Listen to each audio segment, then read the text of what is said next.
You know, guys, if you've been with me for a while on Hunt Simple and going clear back to the original 2017 startup, and I've done a ton of content about the 300 Weatherby. And interestingly enough, you know, I no longer even have a 300 Weatherby. I sold off all my 300 Weatherby rifles and brass and everything, dies, a while ago. If I had to be specific, I think it was after 2020, after the 2020 hunting season.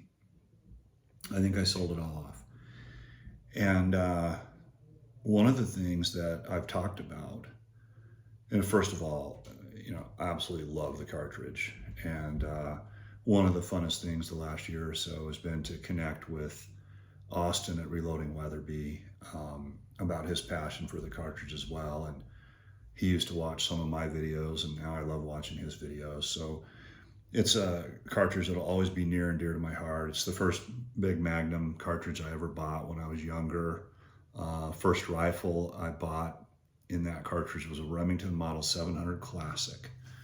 And so if you followed me through, you might remember that while I believe the 300 Weatherby was made for 180s and 200s, I also loved using lighter bullets. And I had the best load I ever developed in terms of lighter bullets was 150 grain Nosler AccuBond.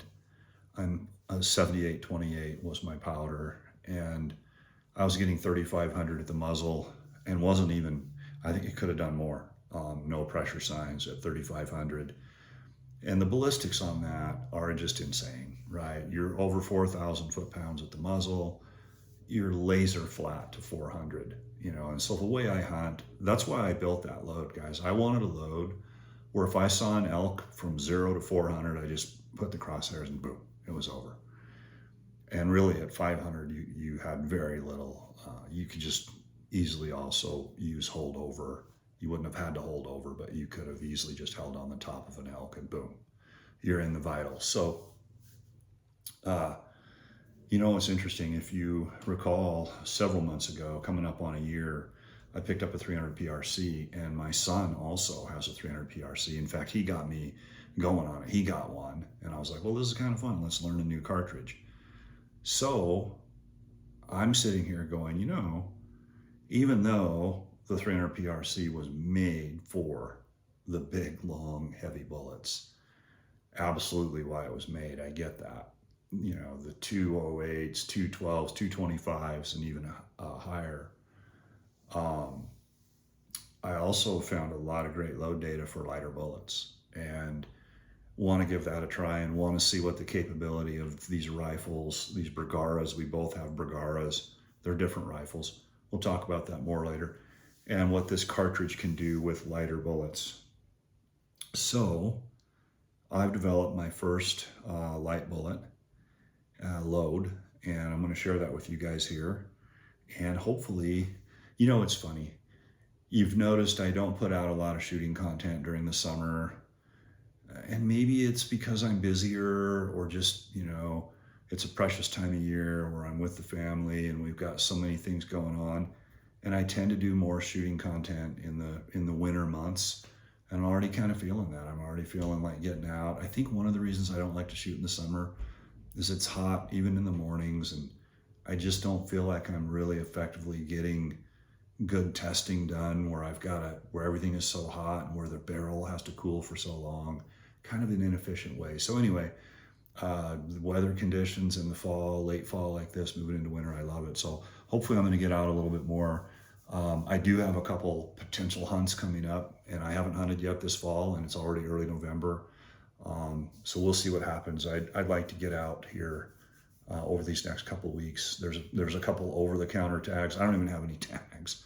There's a couple over-the-counter tags I could pick up that would be some really fun later season hunts. So anyway, I don't want to digress. Let me show you these loads, and let me show you kind of what I picked here for a load, and we'll go from there. So here they are. These are all ready to go with some 150 grain AccuBonds. And the data that I used is from this Hodgkin book, and they had the Swift Scirocco in there, which is, you know, just like the AccuBond. So I was looking at these different powders, and I ended up picking Grand.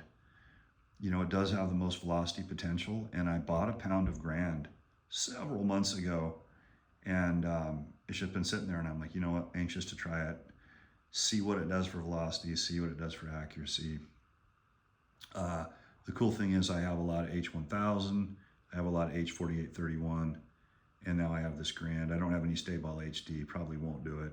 IMR 7828, I'm kind of hoarding that. I've given a lot of that away to a good friend of mine because I'm probably done with that class of cartridge that likes that powder the most, but that's another topic for another day. So yeah, anxious to get out. My son's anxious to get out too. If you recall, he's got that Bergara, I think it's the HMR, big heavy bench gun, giant bull barrel, 26-inch bull barrel. And I've got the Bergara Sierra, which is a 22-inch barrel with, it's a number 5 that's tapered. And we haven't shot them much at all. Early results, and I have a video back a ways ago on that, were very promising. Neither rifle's broken in, nothing like that, but we're hoping to get out, see what happens out of that 26-inch barrel, see what happens out of the 22-inch barrel. All of this testing here, all this data was a 24-inch barrel. And with the powder charge I picked, we should, with that 26-inch, he should break 3,300 for sure, if not more. And with the 22, I'm going to be a little bit less than that. I might be 3,200. We'll see. I don't think by the looks of the load data that the PRC can catch up to that Weatherby load that I had that was at 3,500 with no pressure. I'm not seeing any powders that are going to get us there. But you never know. These could be very conservative loads. All right, guys. So that's kind of something I'm doing. Let's see. I do have a 308 that I picked up that I'm looking forward to doing some videos on, share with you guys. It's a Bergara, and it's an 18-inch barrel. And I've shot it once, just kind of breaking it in, getting familiar with it. I really like it. It's going to be interesting to see what that 18-inch barrel can do and what kind of accuracy we can get and velocities and how much you lose with that shorter barrel in terms of velocity. So a lot of good stuff coming. Hope you guys are all doing well. Hope you're having great hunting seasons. And we'll look forward to catching up really soon.